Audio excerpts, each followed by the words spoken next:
오늘도 말씀을 통해서 하나님의 마음과 하나님의 뜻을 깨닫고 하나님 말씀대로 살아가시는 우리 모든 성도님들 다 되시기를 주님의 이름으로 축복합니다. 오늘은 내가 교회의 일꾼이 된 것은 이라는 제목으로 말씀을 나누고자 합니다. 오늘 본문은 교회를 위해서 바울이 하는 일에 대한 설명입니다. 24절에 그리스도의 남은 고난을 자신이 감당하겠다 이렇게 말하고 있습니다. 이 골로새 교회를 위해서 어려움을 겪는 것을 도리어 기뻐하겠다 이렇게 말하고 있습니다. 그것은 그리스도가 당한 그 고난을 본받는 일이기 때문입니다. 내가 너희들을 위해서 이렇게 감당하는 것, 고난을 감당하고 이것을 기뻐하는 것은 내가 주님의 고난에 동참하는 것이다. 그래서 내가 너무 기쁘다 그렇게 이야기하고 있습니다. 그리스도가 당하신 고난이 불충분해서 그런 것이 아니라 그리스도가 당한 그 고난을 뒤따름으로 인해서 자신도 그리스도와 유기체적인 삶의 관계를 맺을 수 있어서 내가 너무 기쁘다. 지금 기쁜 상황이 아니죠.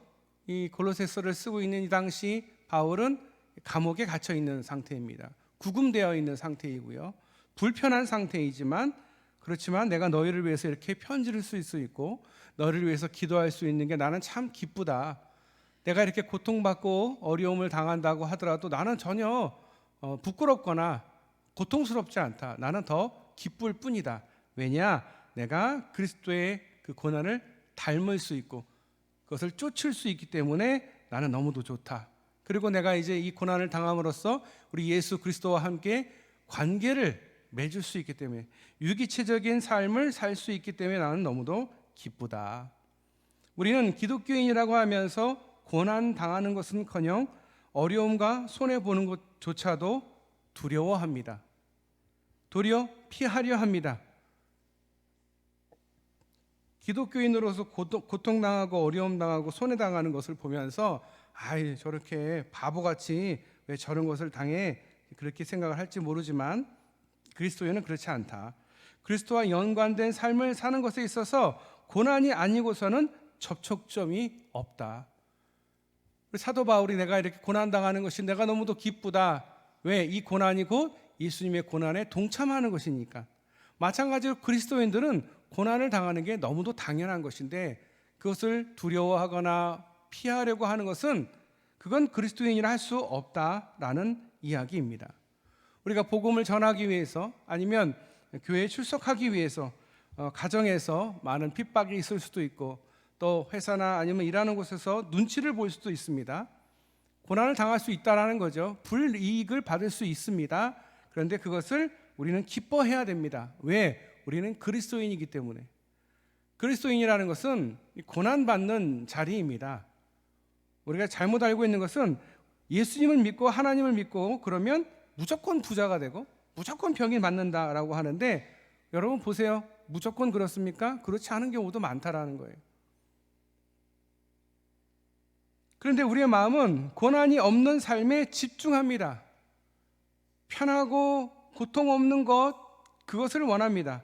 고난을 필연적으로 느낄 때 사실 우리는 비로소 그리스도인다운 삶을 살 수 있게 되는 것입니다. 내가 고통을 받고 내가 어려움을 당해야만이 그제서 내가 이제 고난을 받는 게 자기가 잘못해서 고난을 받는 거 말고 복음을 위해서 얘가 그리스도를 믿는 것으로 인해서 받는 그 고난, 그 고통 사실 이것이 우리의 삶을 삶 자체를 삶답게 만드는 것이다. 그리스도인답게 만드는 것이다. 바울은 고난을 거쳐서 교회의 일꾼 된 자리에 자신이 서게 되었다라고 이야기합니다. 25절에 하나님이 내게 주신 직분을 따라 하나님이 내게 직분을 주셨어요. 자, 바울의 원래 이름이 뭐예요? 사울이잖아요. 사울일 때 했던 일이 뭐예요? 예수님 믿는 예수쟁이들을 죽이러 간다고 사람들에게 죽일 수 있는 권한을 받고 그것을 갖고 기쁜 마음으로 예수쟁이들 잡으러 간다고 막 신나게 가고 있던 그 사울을 예수님께서 불러 세우십니다. 사울아 사울아. 그리고 그가 변화되어서 바울이 되었습니다. 그러니 하나님이 주신 직분이 뭐예요? 사도의 직분인 거죠. 그 사도의 직분을 따라 하나님이 맡긴 사명을 따라 교회의 일꾼이 되었다라는 거예요. 사도라는 것은 교회의 일꾼이 되는 거죠. 궁극적으로는 하나님 말씀을 이루는 것입니다. 자, 이룬다라는 것은 헬라어로 가득 채운다, 완성한다입니다. 바울이 이방인들에게 하나님 말씀을 충분히 전하고 있다라고 하면서 예전에는 하나님 말씀이 하나님의 종들에게만 이게 나타났었는데, 하지만 이제는 하나님 말씀의 비밀이 지금 여기 있는 이방인들, 너희 성도들에게도 나타난다. 그래서 말씀이 완성된다라고 이야기하고 있습니다. 이스라엘뿐만 아니라 하나님의 택함을 받은 이방인들에게까지 하나님의 말씀과 하나님의 그 말씀의 비밀이 드러난다, 이렇게 이야기를 하면서, 그런데 이 비밀을 여는 분이 누구냐? 우리 하나님이시다. 하나님에 의해서 드러나게 될 것이고 하나님의 영광의 비밀을 알게 하신다. 누가? 하나님이. 27절에 이 비밀은 너희 안에 계신 그리스도이시니 곧 영광의 소망이니라. 자, 여기서 비밀이 뭐예요? 예수 그리스도, 그 영광의 소망, 예수 그리스도의 복음을 의미합니다. 자, 골로새 교인들이 복음을 어떻게 접하게 됐어요? 에바브라를 통해서 얻게 됐어요. 에바브라는 복음을 어떻게 알게 됐어요? 사도 바울에 의해서 알게 된 거예요. 나를 통해서 너희가 이렇게 복음을 받게 되지 않았느냐? 그 비밀이 예수 그리스도고, 그 예수 그리스도를 너희에게 알게 하신 분은 너희 하나님이시다, 이렇게 말하면서 이것을 공동 번역을 하면 이렇습니다. 곧 이방인 여러분이 그리스도를 믿게 되었다라는 사실과 또 영광을 차지하게 되리라는 희망입니다. 이렇게 번역이 되어 있어요. 자, 이 얘기는 뭐냐? 영광의 소망은 이방인인 골로새 교인들이 그리스도를 믿게 되었다라는 것입니다. 영광의 소망, 그 복음, 그 은혜는 예수님을 그들이 믿게 되었다. 여러분, 이방인이 예수님을 믿을 확률이 별로 없었어요. 유대인들은요, 자기들만 선민이고 자기들만 구원받는다 생각했지, 저 이방인들은 지옥의 땔감으로 생각을 했어요. 하나님의 복음이 당연히 그들에게 전해지지 않을 거라고 생각했는데 바울을 통해서 이방인들에게 전해진 거예요. 그래서 이방인들도 하나님을 알게 됐고 예수 그리스도를 알게 됐어요. 그것이 그들에게 영광의 소망이 된 거예요. 그냥 죽는 게 아니에요. 그들은 정말 지구 수밖에 없는, 지옥에 갈 수밖에 없는 영혼이었는데 예수님을 이제 알게 됨으로써 그들이 소망을 갖게 되었어요. 어떤 소망? 주님이 계시는 천국에 갈 수 있는 소망을 갖게 된 거예요. 하나님의 백성이 될 수 있는 소망을 얻게 된 거예요. 그것이 영광의 소망이다. 그러면서 골로새 교인들이 너희가 그렇게 예수님을 알게 된 것이 참 기쁘다, 너무도 기적과도 같다라고 이야기하고 있습니다. 그러면서 이방인에 대해서 하나님의 구속 계획이 성취되는 것을 이야기합니다. 구속 계획이 25절에 이방인이 그리스도의 영광을 나누어 가질 소망의 확실한 증거가 되는 것이다, 이렇게 얘기합니다. 바울과 그의 일행은 다른 것이 아니라 영광의 소망 되시는 그 그리스도, 그 복음을 전했습니다. 그자 28절에 각 사람을 권하고 모든 지혜로 그 각 사람을 가르침은 각 사람을 그리스도 안에서 완전한 자로 세우려 함이니. 자, 여기까지 이야기하면서 여러분 이해하신 분들 계시겠지만 이해 못하시는 분들도 계실 수 있어요. 그래서 제가 다시 한번 조금 더 쉽게 풀어서 설명을 하자면 그런 겁니다. 바울의 일행을 통해서 복음이 전해졌어요. 에바브라를 통해서 복음이 전해졌어요. 그래서 영광의 소망이 뭐예요? 복음이에요. 복음이 누구예요? 예수 그리스도예요. 그 예수 그리스도를 그들이 알게 됐어요. 그러면 거기서 끝나면 안 된다라는 거예요. 예수님을 믿었어요. 기적이다. 근데 너희들 거기서 멈추면 안 된다. 여기서 한 걸음 더 나아가서 각 사람에게 권하고는 이 권면을 이야기하는 거예요. 그러면서 모든 지혜로 각 사람을 가르침은, 그러니까 너희가 예수님을 믿었지, 이제는 가르침을 받아야 돼. 배워야 돼. 예수님이 누구고 하나님이 누구고 이걸 배워야 돼. 근데 우리는요, 예수님을 믿긴 믿는데 그냥 덮어놓고 믿어요. 그냥 나 교회 다니니까 예수님 믿어요. 하나님 믿어요. 근데 사실은 하나님도 잘 모르고 성령님도 잘 모르고 예수님도 잘 몰라요. 그냥 내가 믿는다라는 것만 알지 그 외의 지식이나 가르침이 없으니까. 그나마 설교를 통해서 배우는데 또 그것도 잘 머릿속에 안 들어와요. 막 여기도 했다가 저기도 했다 그러니까 제가 가능하면 그래서 말씀을 누가복음만 쭉 한다든가 골로새서만 쭉 한다든가 요한계시록만 쭉 하는 이유는 이거를 중구난방으로 하면 이게 머릿속에 안 들어와서 가르침을 제대로 받을 수가 없어요. 하나님을 믿는데 예수님을 믿는데 제대로 믿지를 못하는 거예요. 왜? 제대로 모르는 거거든요. 하나님을 제대로 모르니까 하나님을 내 편에서 내 생각대로 하나님을 이해해요. 내가 이렇게 아픈 걸 하나님이 나를 미워하셔서 그런 거다. 자기가 그렇게 생각을 하는 거예요. 맨날 하나님이 나를 혼낸다. 자기가 그렇게 생각을 하는 거예요. 자기 아버지가 맨날 자기를 혼냈거든. 그러니까 그렇게 생각하는 거예요. 아버지 하나님이라고 그러니까 하나님을 그렇게 이해하는 거예요. 그런데 여기서 뭐라고 하냐면 너희가 이제 복음을 받아들였지 너무도 훌륭해. 근데 너희들 가르침을 받아야 돼. 그 얘기를 하는 거예요. 하나님을 이제 너희가 이제 알게 됐고 영원한 소망 되신 예수 그리스도를 내가 전했는데 여기서 끝나면 안 되고 내가 너희들에게 권면과 가르침을 원한다. 그러면서 그래야 예수 그리스도 안에서 완전한 자가 된다라는 이야기예요. 이제 이해가 되셨죠? 자, 우리 28절 볼까요? 28절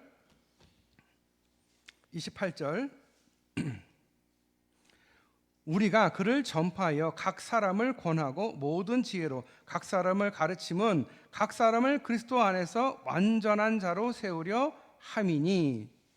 자, 복음을 받아들이는 것으로 예수 그리스도를 아는 것으로 끝나면 안 되고 그들에게 뭐라고요? 가르침이 필요하다라는 것을 이야기합니다. 그래서 가르침을 받으면 완전한 자로 세워지게 된다. 그 얘기를 하는 거예요. 이제 이해하셨죠? 네. 자, 그래서 이 권면과 가르침은 사도 바울의 사도직에서 그것이 얼마나 중요한 부분인지를 이야기하면서 또한 이 사도의 전도에 의해서 복음을 전했잖아요. 그 전도에 의해서 예수 그리스도를 믿게 된 것으로 모든 것이 완성되는 것이 아니다. 내가 복음을 전해서 너희가 이제 예수님을 알게 됐지? 그럼 그게 완성이 아니다. 너희는 이제 가르침을 받아야 된다. 배워야 된다. 제가 예전에 한번 그런 말씀을 드린 적이 있어요. 배우든지 가르치든지 둘 중에 하나를 하셔야 된다고.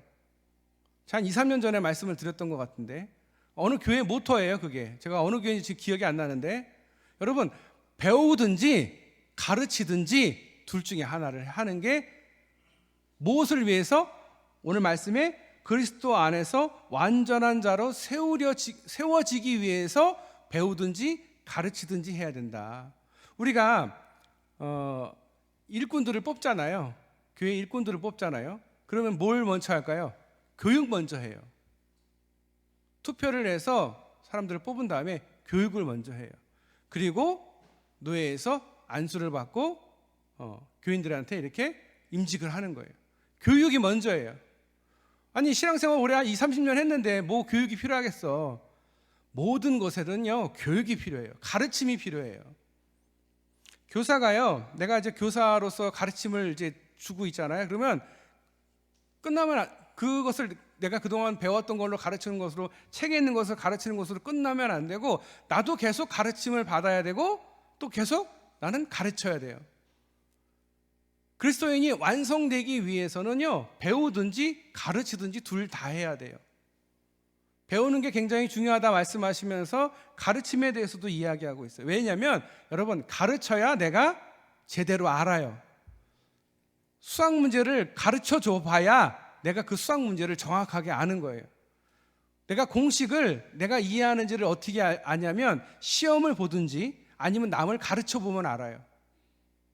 믿음도 내가 남에게 너 이렇게 믿음을 가져 라고 한다고 되는 게 아니잖아요. 내가 먼저 그렇게 살아봐야 돼요. 그리고 그렇게 살아가는 모습을 보여줘야 그 이웃과 그 자녀들이 내 아내와 내 남편이 보고서 하나님을 믿게 되는 거예요. 당신 오늘 나랑 주일날 교회 가 이런다고 교회 오는 게 아니에요. 여러분이 그리스도인으로서 그 삶을 살아내야 돼요. 그래야 그것을 보고 전도가 되는 거예요. 그러니까 우리는 그리스도의 편지인 이유가 거기 있는 거예요. 그렇게 우리는 배우고 그렇게 가르쳐야 완전해질 수 있다.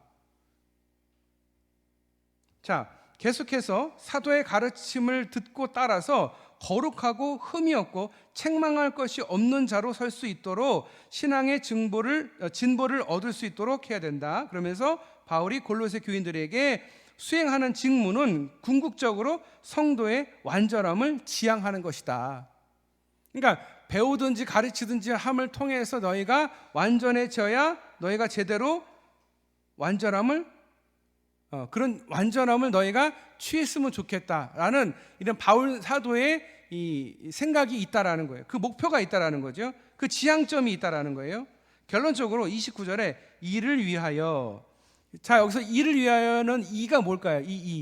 이는 뭐냐? 성도를 권면하고 가르쳐서 완전한 자로 세우는 것, 이것을 이야기하는 거예요. 이 일을 위하여. 29절, 이 일을 위하여 나도 내 속에서 능력으로 역사하신 이의 역사를 따라 힘을 다하여 수고하노라.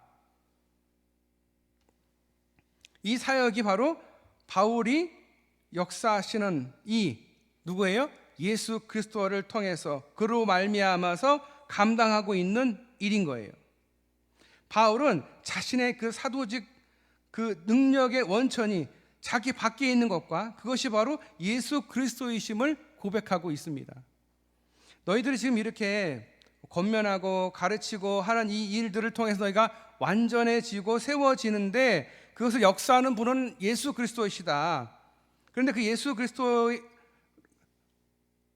우리가 가르치는데 그 가르치는 것이 내 안에서 나오는 것이 아니라 밖에서 오는데 그 밖에 어떤 능력으로 오느냐? 예수 그리스도의 능력으로 나에게 와서 내가 이 일을 감당한다. 그 얘기를 하는 겁니다. 자, 그러면서 주님의 은혜를 힘입어서 힘을 다하고 수고하고 있다.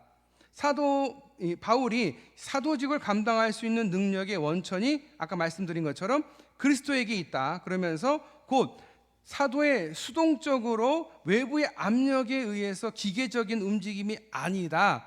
진정한 그리스도의 능력의 진가를 드러내는 것은 바울 자신의 사도적인 소명, 그 의식의 철저성과 전적 헌신을 통해서 이루어진다는 사실을 간과해서는 안 된다라는 것입니다. 그러니까 사도 바울이 이방 선교를 수행하고 그것을 통해서 괴로움을 받지만 포기하지 않고 오히려 예수 그리스도의 고난에 참여하는 것에 내가 너무 기뻐한다 그러면서 교회를 위해서 헌신하는 것은 그리스도의 능력 주심과 아울러서 사도적인 충성의 증거를 보여주는 것이다. 왜 그런 얘기를 하냐면 이 사람들이 당신 정말 예수님의 제자 맞아? 당신은 예수님 따라다니지도 않았잖아. 예수님 곁에 있지도 않고 당신은 예수쟁이들 죽이러 다니는 사람인데 당신이 왜 사도가 돼? 이런 얘기를 자꾸 하니까 그것을 변호하기 위해서 하는 이야기도 여기 포함이 되어 있는 거예요. 자, 골로새 교회는 사도 바울이 세운 교회가 아닙니다. 누가 세웠어요? 에바브라가 세웠어요. 그 에바브라를 가르친 사람이 누구예요? 사도 바울이에요. 사도 바울이 에바브라에게 복음을 전해줬더니 이 에바브라가 세상을 보는 눈이 싹 바뀌었어요. 그리스도 중심이구나. 그리스도 예수를 내가 전해야 되겠구나. 그래서 열심을 가지고 골로새에다가 교회를 세운 거예요. 그래서 교회를 세운 다음에 그 골로새 교인들에게 편지를 사도 바울한테 가서 부탁을 하는 거예요.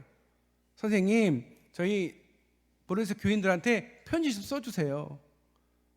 감옥에 계신데 부탁을 하는 거죠. 그래서 이 골로새 교인을 향해서 사도 바울이 지금 감옥 안에서 편지를 쓰고 있는 거예요. 편지를 쓰면서 내가 지금 이렇게 고통받고 고난받는 게 내가 너무도 기쁘다. 이걸 통해서 너희가 예수를 알게 됐고 내가 너를 이렇게 권면할 수 있어서 내가 너무 기쁘다. 그 얘기를 하면서 편지를 쓰고 있는 거예요.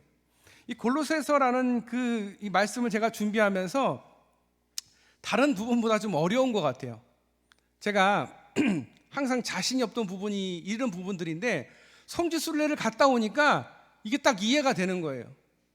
바울이 그 고통과 어려움을 다 이겨내면서 전도했던 길을 가보니까 알겠어요. 그제서 이해가 되더라고요. 그냥 말씀을 글로 읽으니까 이게 무슨 소린가, 이게 뭘 누구한테 하는 얘기인가 잘 몰랐는데 이제 좀 이해가 되더라고요. 여러분, 사도 바울이 그 골로새 교인들을 향해서 편지를 쓸 때 어떤 마음일 것 같아요? 너무 기쁜 거예요. 내가 에바브라라는 한 사람에게 복음을 전했는데 이 사람이 교회를 개척을 했어요. 여러분 얼마나 기쁘겠어요? 얼마나 신나요?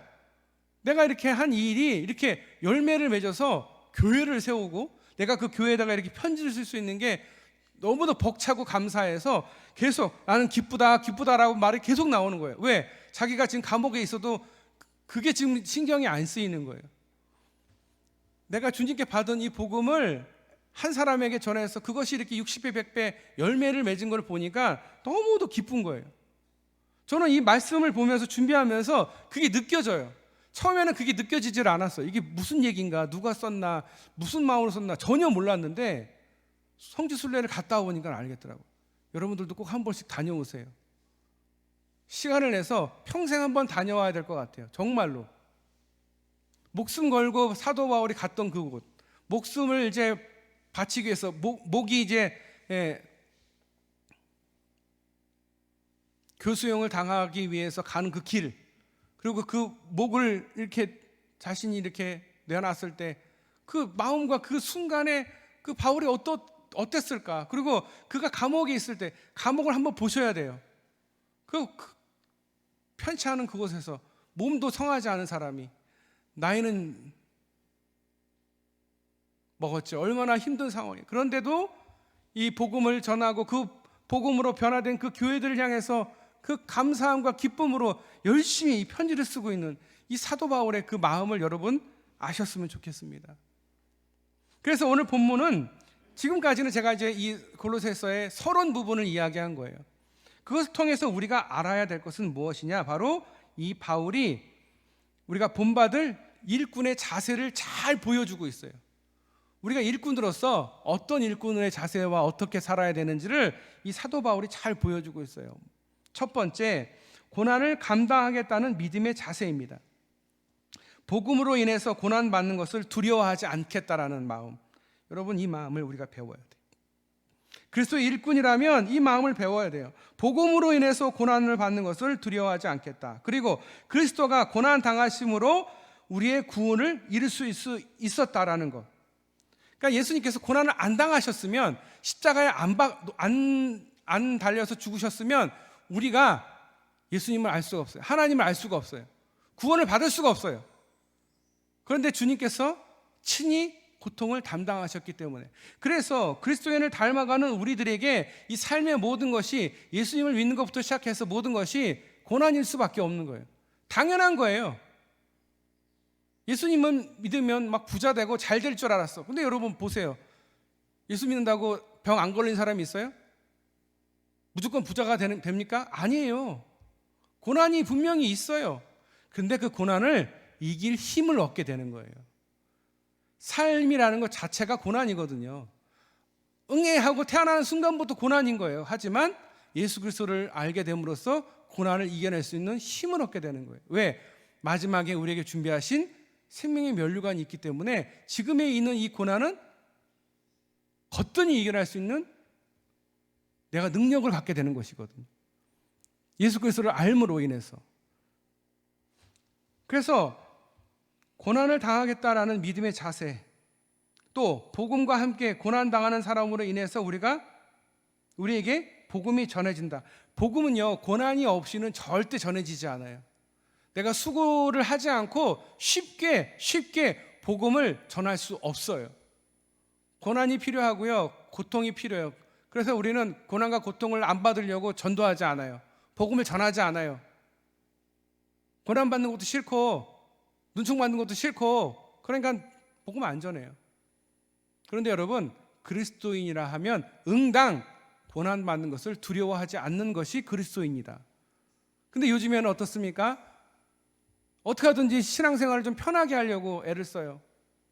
고난당하지 않고 어려움 안 받으려고 해요. 요즘에 밖에 나가서 전도지 주면 받을까요? 요즘에 분위기가 아주 쌀쌀 맞아요. 아주 그냥. 예. 또 요즘에 그 근처에 신천지가 있어서 사람들이 신천지인 줄 알아요. 예. 저희 이제 윗집에 있는 그 분하고 이렇게 왔다 갔다 하다가 이렇게 몇 번 인사하다가 말씀을 나누게 되는데, 아이고 이 사람들은 어쩜 이렇게 착하고 인사도 잘하냐고. 그래서 제가 교회 다닌다고 그랬더니 저보고 신천지냐고 물어보는 거예요. 그러니까 안 믿는 사람들은 구분을 못 해요. 신천지인지 뭔지 뭐 몰라요. 그냥 그냥 목사라고 얘기 안 하고 교회 다닌다고 얘기했어요. 예. 근데 여러분, 고난을 당하는 것이 그게 그리스도인인 거예요. 복음을 전하다가 고난을 받고 내 가정 안에서 내가 핍박을 받고 어려움을 당하는 게 그게 그리스도인이다라는 증거인 거예요. 내가 지금 이렇게 고난 받고 있는 거 너 다 받지, 너희들 받지, 그러면서 자기의 사도직을 강론하는 거예요. 내가 죽을 뻔도 했고 배가 파손돼서 죽을 뻔도 했고 매 맞아서 죽을 뻔도 했고, 그런데도 내가 이렇게 복음을 전하는, 내가 내 사도의 그 직을 내가 지키는데 이보다 더 정확한 증거가 어디 있겠느냐, 그렇게 얘기하는 것처럼. 그러면서 고난은요 결국은 예수님을 알게 하는 거예요. 하나님을 알게 하는 거예요.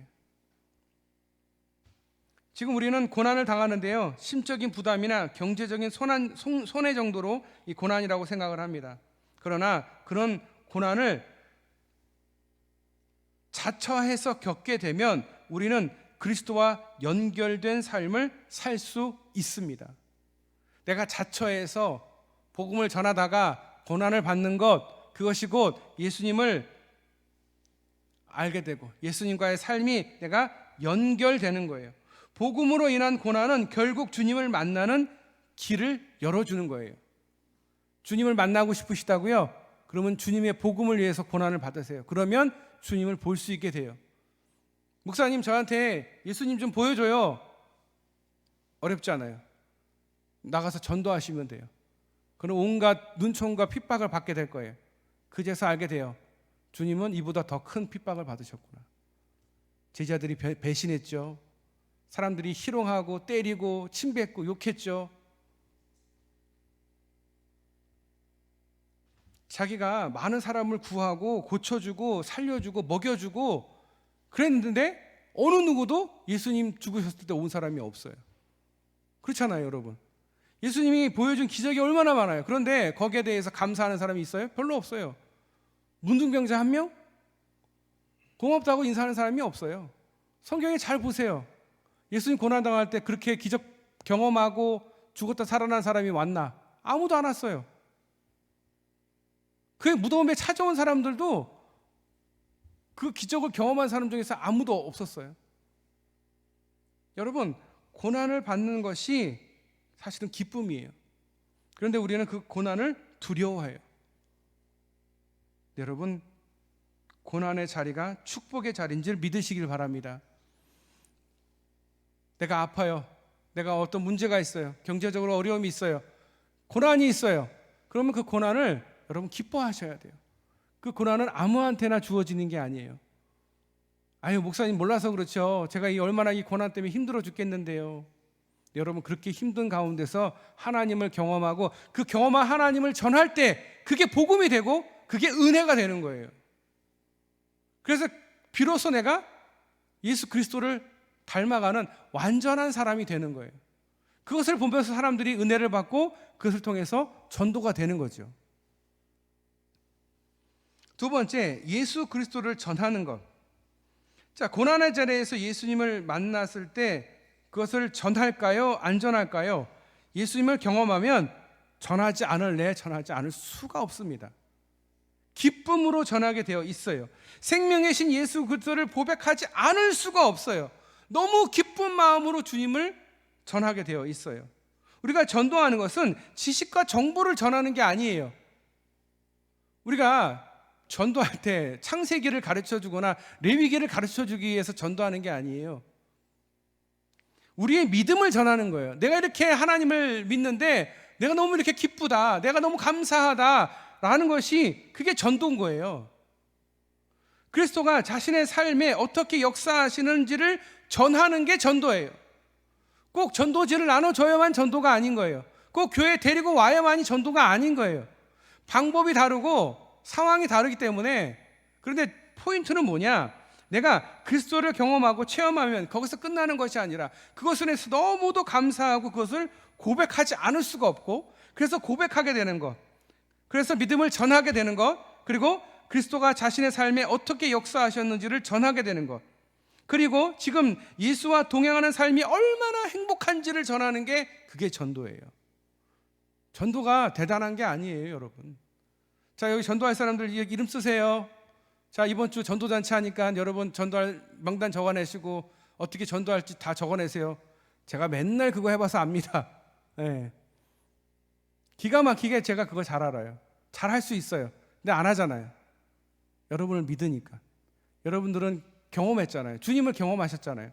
그러면 그 경험한 주님을 여러분 열심히 전하세요. 그러면 그게 전도입니다. 올해 연말까지 2명씩 전도하세요. 그럼 얼마나 부담이 돼. 근데 그럴 필요가 없어요. 여러분들은 여러분 삶을 통해서 경험하신 예수님을 전하시면 돼요. 그것을 자녀에게, 그것을 남편에게, 그것을 이웃에게, 그것을 직장에서 열심히 전하시면 돼요.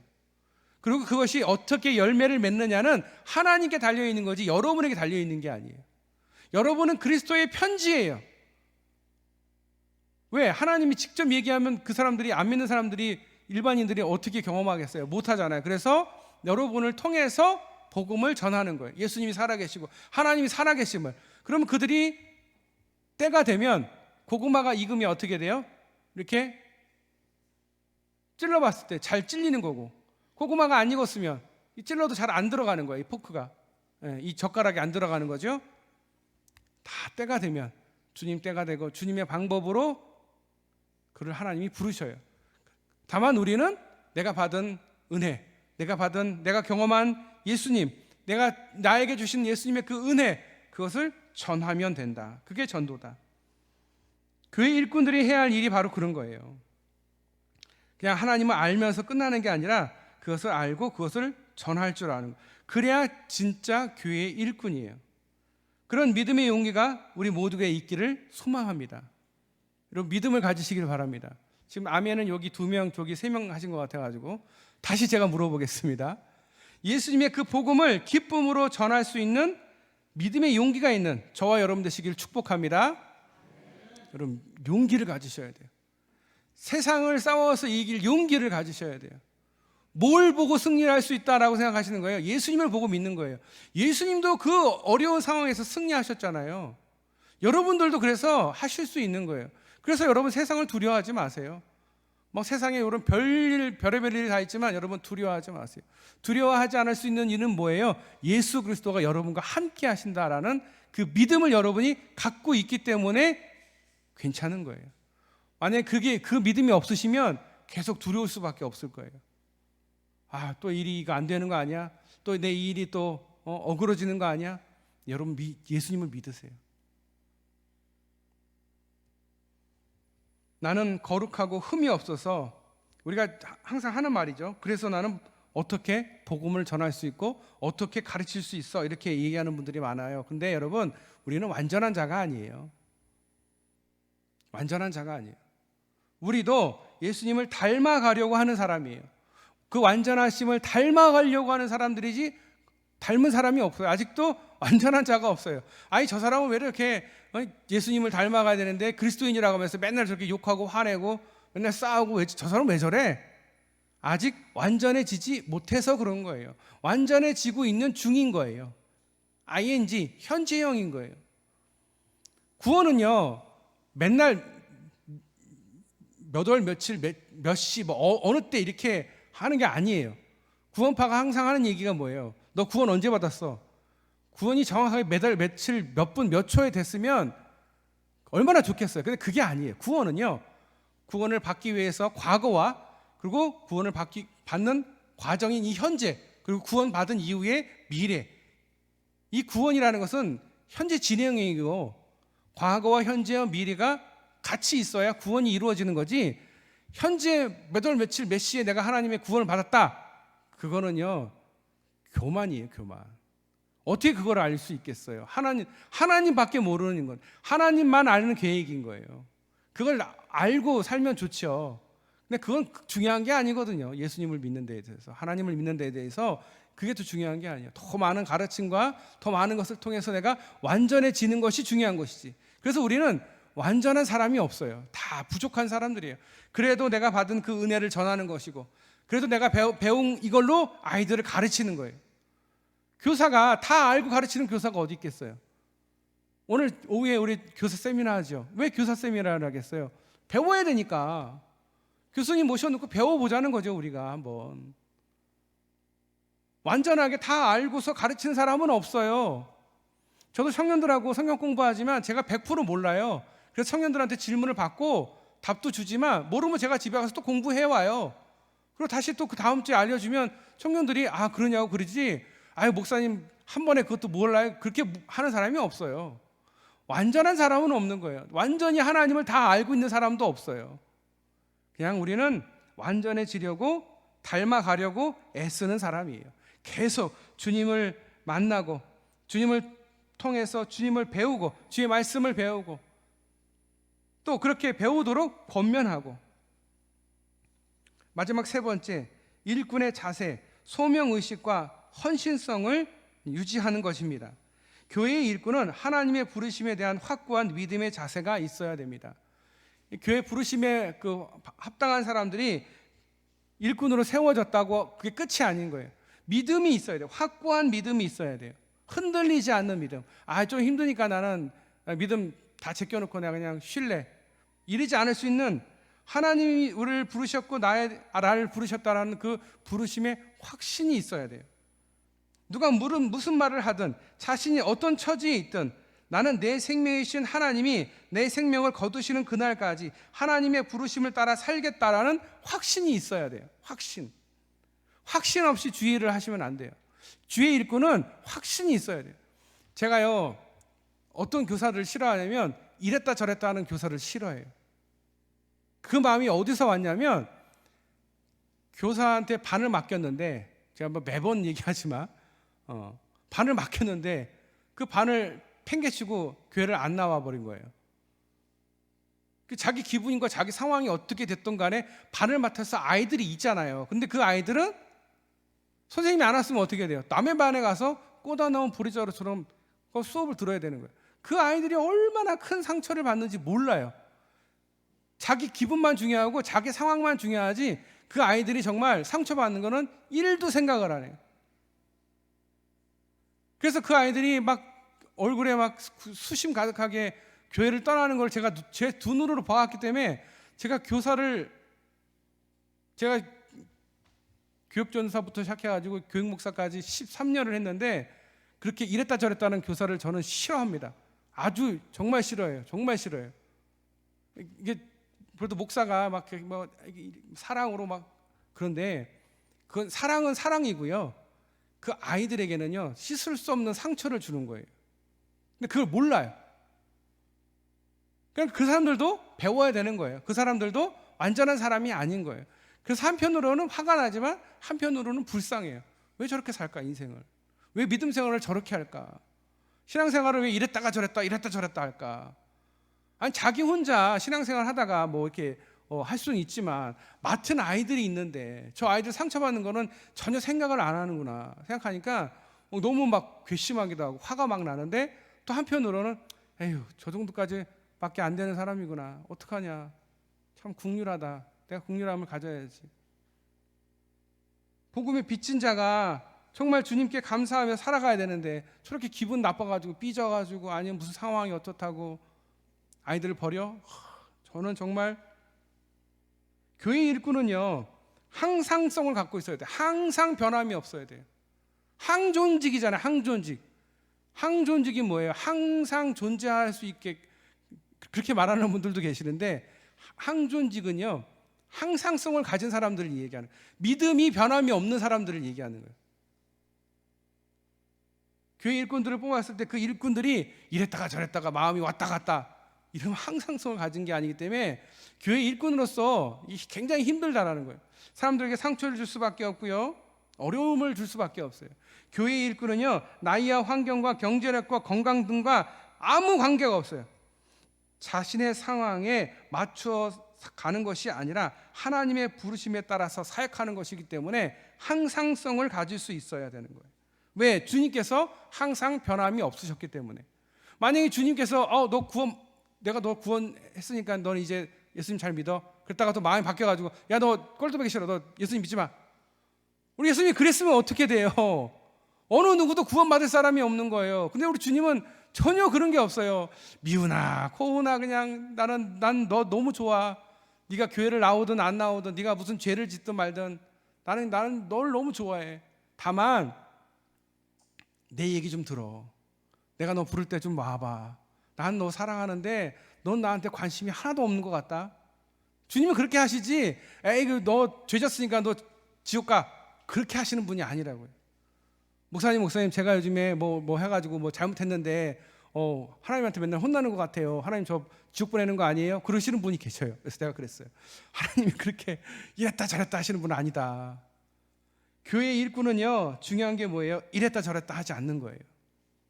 그냥 맡으면 꾸준히 꿋꿋이 일하는 거예요. 제가 존경하는 분들이 다 그런 분들이에요. 제가 이 말씀을 준비하면서 모든 일에 최선을 다한다라고 이렇게, 그것이 교회 일꾼이다. 그걸 보면서 우리 교회 장로님 권사님들이 생각이 났어요. 얼마나 교회인들을 정말 최선을 다해서 열심히 하는지. 너무도 훌륭하시고, 상처받은 영혼들을 위해서 정말 기도하시고 전화하시고 애쓰시는 거 너무도 제가 훌륭하고 너무 감사해요. 어떨 때는 장로님들이 제가 미안할 정도로 저렇게까지 안 하셔도 되는데, 나는 저렇게 못할 텐데, 그런 생각이 들 정도로 얼마나 열심히 최선을 다하는지 몰라요. 여러분, 그리스도의 일꾼들은 그래야 되는 거예요.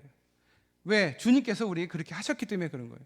그리고 주님이 우리에게 하시는 말씀은 가르치라고 말씀하셔요. 가르치라. 하나님의 일은요, 내가 하나님을 믿는 것으로 끝나면 안 되고요, 배워야 돼요. 또 가르쳐야 돼요.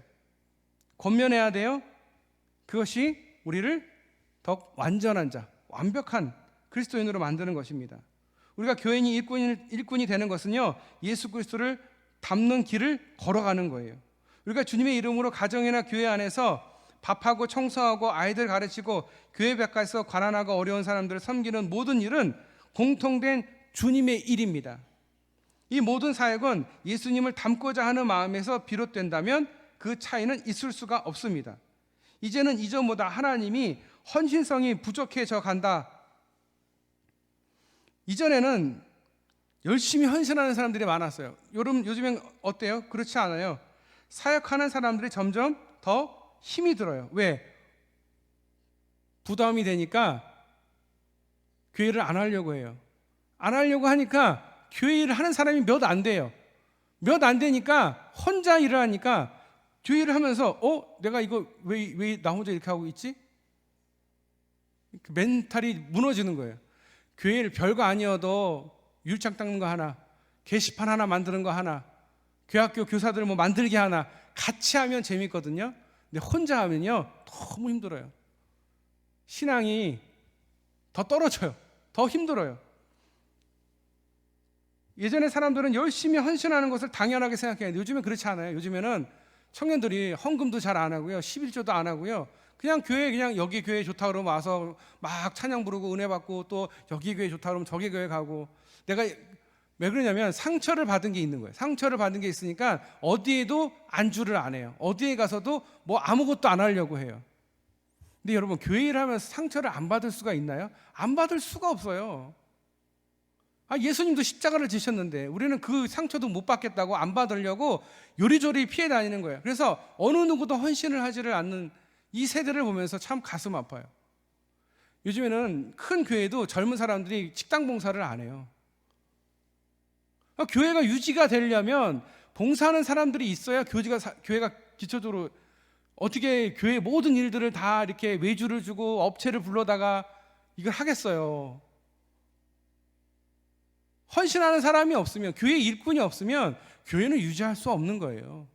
교회가 유지할 수 있는 것은 그 헌신자들의 헌신이 있었고 피눈물이 있었고 기도가 있었기 때문에 교회가 헌신해서 여기까지 온 거예요. 우리 태장교회도 마찬가지잖아요. 여러분들 얼마나 열심히 폐지 주우면서 열심히 벽돌 쌓으면서 열심히 교회를 섬겼으니까 교회가 이렇게 몇십 년 이렇게 버텨내고 있는 거예요. 여러분의 그 눈물과 헌신이 있었기 때문에. 근데 문제는 다음 세대가 문제인 거예요. 다음 세대가 헌신해야 되는데 이 분위기가 헌신하는 분위기가 아니에요. 헌신성 자체가 없어요. 교회 일꾼이 없는 거죠. 교회 일꾼을 열심히 키워야 되는데 교회 일꾼을 키우는 것에 대해서 우리가 관심이 없었거나 아니면 중요한 걸 생각하지 않았던 거에 대한 결과예요. 그러니 우리가 다시 반성하고 다시 교회 일꾼을 세우고 가르치는 일에 최선을 다해야 돼요. 왜 교사 세미나를 갑자기 하겠어요? 갑자기 하는 게 아니에요. 그전부터 제가 교사 세미나를 해야지, 내가 해야 되나, 우리 부목사님이 해야 되나, 어떻게 해야 되나 막 고민을 하다가 기독교육 전공하는 교수님한테 한번 부탁을 해보자. 시간이 언제 되시면 꼭 와서 이렇게 말씀 전해주시고 세미나 해주셨으면. 그래서 우리 교사들이 다시 힘을 얻고 또 우리가 교학교에 대한 관심을 다시 가졌으면 하는 마음으로 감사한 것은 시간을 내주셨어요. 좀 있다가 이제 교수님 이제 저기 원주 여기 도착하실 텐데 모시러 가야 돼요. 여러분 이따 오후 찬양예배 많이 오셔서 꼭 은혜 받으시고 우리 교회학교 다음 세대에 대해서 잘 배우시고 잘 가르치고 잘 기도해 주시기를 축복합니다. 교회 일꾼이 필요합니다. 교회 일꾼이. 교회가 살아나가려면 교회 일꾼이 필요해요. 자, 사도 바울이 그렇게 교회 일꾼이 이렇게 해야 된다라고 자신의 그 삶을 통해서 보여주셨어요. 그 삶을 통해서 배웠던 대로 우리가 교회 일꾼으로서 열심히 살아가실 수 있기를 바라고요. 그 결단은 여러분에게 달려 있는 거예요. 여러분 스스로 각자에게 달려 있습니다. 주님 앞에 기쁨으로 결단하시는 저와 여러분 되시기를 축복합니다. 기도하겠습니다. 하나님 감사합니다. 우리 사랑하는 성도들 오늘도 함께 모여서 주의 말씀을 들었습니다. 이 말씀을 듣고 결단할 수 있게 하여 주시옵소서. 우리 교회 일꾼을 바로 세울 수 있게 하여 주시고 또 우리가 교회 일꾼으로서 하루하루 한 주 한 주 열심을 다해서 주님 맡겨준 일에 대해서 최선을 다할 수 있도록 주님 축복하여 주시옵소서. 다음 세대를 주여 축복하여 주시고 우리 사랑하는 성도들 세상에서 승리할 수 있도록 힘과 능력을 더하여 주시옵소서. 고난과 어려움 가운데 있는 성도들이 있습니다. 주님 그들에게 은혜를 부어주시고 주님께서 라파의 하나님께서 어루만져 주시고 고쳐주시고 깨끗이 낫게 하여 주시옵소서. 또 사업을 실패하거나 또 많은 어려움이 있는 그들에게 주님 위로와 회복을 허락하여 주시옵소서. 오늘도 기쁨으로 모인 우리 성도들 주여 가는 길을 주님께서 함께하여 주시기를 소원하며 우리를 권하신 예수님의 이름으로 간절히 기도드려옵나이다. 아멘.